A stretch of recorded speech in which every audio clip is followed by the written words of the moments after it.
Renault est la première entreprise française à reconnaître avoir été touchée. En Slovénie, la cyberattaque a notamment entraîné l'arrêt de la production dans une usine de Revoz, filiale du constructeur automobile. Une vague de grande ampleur qui s'est étendue à travers des dizaines de pays du monde.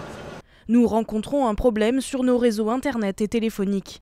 Au Royaume-Uni, c'est par ce court message que les usagers du NHS, le service de santé publique britannique, sont accueillis sur le site. En tout, 16 centres du NHS ont été touchés. La première ministre Theresa May est rapidement intervenue. Selon Europol, cette attaque est sans précédent au regard de son étendue.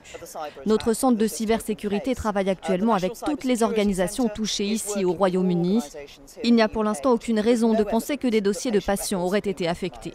Au total, près de 99 pays auraient subi environ 75 000 attaques informatiques. La majorité de ces attaques passent par des logiciels de rançon. En clair, les pirates verrouillent les postes et demandent de l'argent pour les déverrouiller. Une méthode de plus en plus utilisée par les hackers. Nous n'avons jamais vu une cyberattaque se répandre aussi rapidement en 24 heures et toucher autant de pays et autant de continents.